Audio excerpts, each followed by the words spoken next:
વડોદરા મહાનગરપાલિકામાં બજેટ મુદ્દે વિશેષ બેઠક યોજાઈ। વડોદરા મહાનગરપાલિકા દ્વારા આજે આવનારા વર્ષના બજેટને ધ્યાનમાં રાખીને વિશેષ બેઠકનું આયોજન કરવામાં આવ્યું હતું।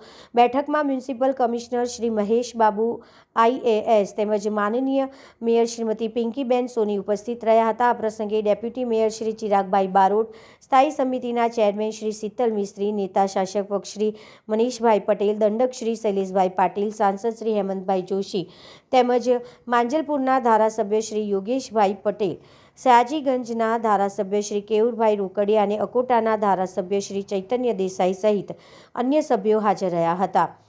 બેઠક દરમિયાન શહેરના વિકાસ કાર્યો, નાગરિકો સુવિધાઓ તથા આવનારા બજેટ અંગે વિસ્તૃત ચર્ચા વિચારણા કરવામાં આવી હતી। સાથે જ તમામ ધારાસભ્ય અને સાંસદોએ બજેટ સંબંધિત મહત્વપૂર્ણ સૂચનો રજૂ કર્યા હતા। આ વખતે વડોદરા મહાનગરપાલિકાનું 25-26નું બજેટ રજૂ થવાનું છે। ગયા વર્ષે જે બજેટ રજૂ કર્યું એનું ડ્રાફ્ટ બજેટ, રિવાઇઝ બજેટ અને 25-26નું ડ્રાફ્ટ બજેટ, આ બંને સ્ટેન્ડિંગ કમિટીમાં આવનારા 3-4 દિવસમાં રજૂ થશે। આ વખતે વડોદરા એક નવો અભિગમ અપનાવી, ગયા વર્ષે પણ અપનાવતા, આ વર્ષે પણ અપનાવ્યું કે પાર્ટિસિપેટરી બજેટ, એટલે કે ઓનલાઈન નાગરિકોના સૂચન, રેસિડેન્શિયલ કોમ્પ્લેક્સીસના જે એસોસિએશન હોય એમના સૂચન, સિવિલ સોસાયટીના સૂચન, જાગૃત નાગરિકોના સૂચન અને NGOના સૂચન, આ તમામ સૂચનો ઓનલાઈન આવી ગયા છે। તમામનો સમાવેશ થાય। અમુક સૂચનો એવા હોય કે જે કામ કરવા યોગ્ય હોય, અમુક સૂચનો એવા હોય કે જે ઓલરેડી બજેટમાં લીધેલા હોય, અમુક સૂચનો એવા હોય કે જે ઇમ્પ્રેક્ટિકલ ના થાય હોય એવા, એટલે એને સેગ્રીગેટ કરી એને પ્રકારના સૂચનો સમાવેશ કર્યો છે। આજે બજેટ રજૂ કરતાં પહેલાં વડોદરા મહાનગરપાલિકાના 5 પદાધિકારીઓ, એટલે કે માનનીય મેયર શ્રીમતી પિંકીબેન સોનીની અધ્યક્ષતામાં ડેપ્યુટી મેયર, ચેરમેન, નેતા તમામ લોકો હાજર રહ્યા હતા।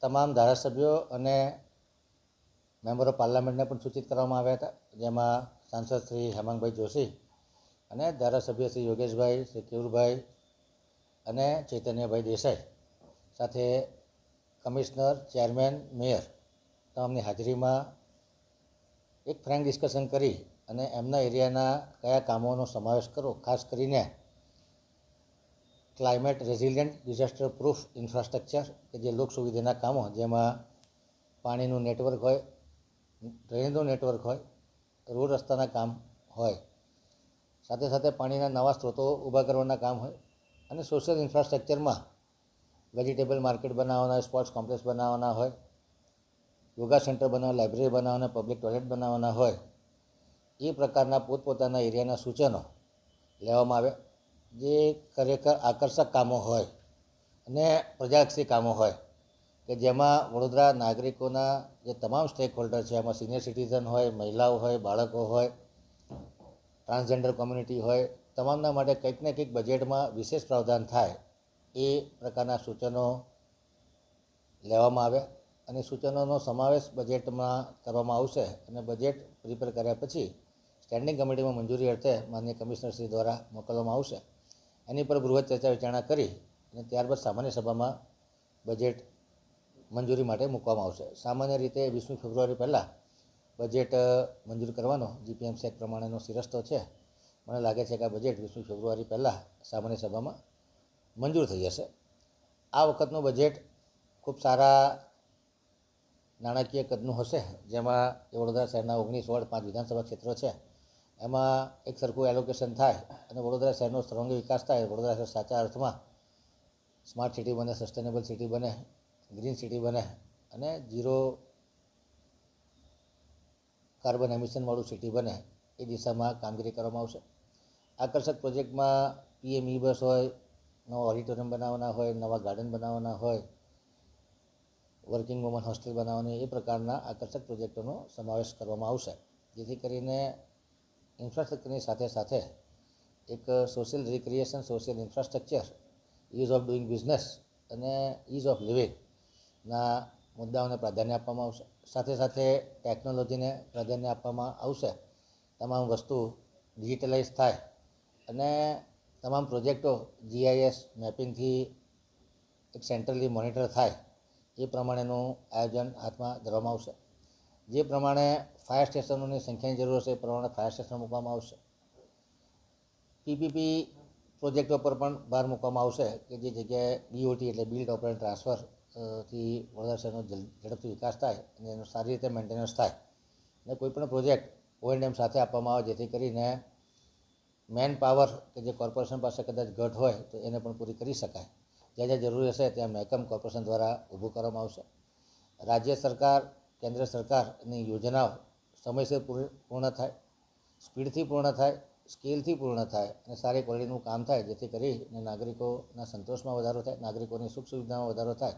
એ પ્રમાણેના તમામ સકારાત્મક સૂચનો જે ધારાસભ્યશ્રીના આવ્યા છે, મેમ્બર ઓફ પાર્લામેન્ટના આવ્યા છે, તમામ 5 પદાધિકારીના આવ્યા છે, કાઉન્સિલરોના આવ્યા છે, દરેક ઝોન અને વોર્ડ લેવલે જે મિટિંગો થઈ છે એમના executive engineer, deputy engineer, AA કે જે લોકો રોજબરોજ નાગરિકોના કોન્ટેક્ટમાં હોય, ફરિયાદોના આધારે નક્કી કરવામાં આવે કે આ એરિયામાં નેટવર્ક બદલવાની જરૂર છે, આ એરિયામાં વરસાદી ગટર નાખવાની જરૂર છે, આ એરિયામાં વોટર લોગિંગ છે, આ એરિયામાં રેઇન વોટર હાર્વેસ્ટિંગ કરવાની જરૂર છે. આ તમામ મુદ્દાઓને ધ્યાનમાં લઈ અને ખૂબ આકર્ષક બજેટ મૂકવાનું આયોજન આજે કરવામાં આવ્યું છે. મને આશા છે કે માનનીય કમિશનર શ્રી અને વહીવટી પાંચ દ્વારા સાચા અર્થમાં પ્રજાલક્ષી બજેટ રજૂ કરવામાં આવશે. સૌથી પહેલાં અમે પાર્ટિસિપેટરી બજેટ માટે જે આયોજન કરી હતી એમાં અમને સજેશન્સ ખૂબ મળ્યા છે. એમાં ગ્રાસરૂટ લેવલમાં પણ સિટીઝન્સનું પણ સજેશન્સ આવી છે અને ફાઇનલ ટચઅપમાં આ વખતે અમે રાજ્ય સરકારમાંથી પણ આ ગાઈડલાઇન આવી છે. એટલે સ્થાનિક પદાધિકારીમાં MP MLA શ્રીનું પણ એમની વિસ્તારની સજેશન્સ લેવા માટે આજે અમને મિટિંગ બોલાવવામાં આવી છે. આજે MP શ્રી, ધારાસભ્યશ્રીઓ અને 5 પદાધિકારી તરફથી મિટિંગ કરવામાં આવી છે અને આજે મેયરની અધ્યક્ષસ્થાનમાં અને આ મિટિંગ કરવામાં આવ્યું જેથી કરીને આ વર્ષના જે VMCની બજેટ છે આમાં ફાઇનલ ટચઅપમાં કયા સૂચનો એમની વિસ્તારમાંથી પણ લઈ શકાય અને આખા VMC વિસ્તાર અને નવા વિસ્તારમાં કયા કામો એમની સૂચન છે એ આજે સૂચન કરવામાં આવ્યું છે. અમારી બજેટમાં એ કેવી રીતે સમાવેશ કરી શકાય અને જે પણ ચેન્જીસ કરવાનું છે અથવા એડિશનલ કામોમાં લેવાની છે એ કામગીરી અમે નેક્સ્ટ 2 દિવસ કરીશું. આની સંબંધમાં આજે મિટિંગ બોલાવવામાં આવી છે.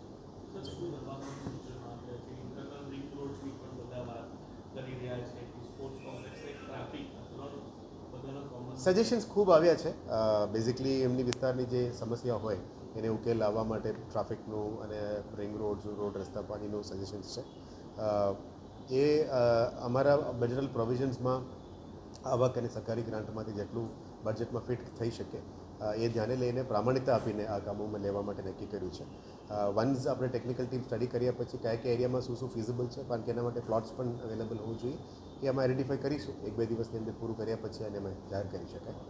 પણ next week we will be ready. તો આના પછી અમે કામ અનાઉન્સ કરીશું.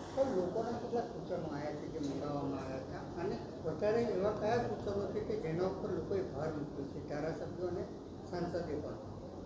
ડ્યુરિંગ ધ બજેટ બ્રીફ હું આની બ્રીફ આપીશ પણ પ્રાથમિક રીતે મેઇનલી જે પબ્લિકનું મ્યુનિસિપલ સર્વિસીસ છે અને પ્રજાલક્ષી કામો છે મોસ્ટલી, જેમાં મેઇનલી રોડ, રસ્તા, પાણી, વોટર સપ્લાય, ડ્રેનેજ સિસ્ટમ્સ અને જે સિટીઝન સર્વિસીસમાં જે ઇમ્પ્રુવમેન્ટ લાવવાની છે આવા જ સૂચનો છે બધાની.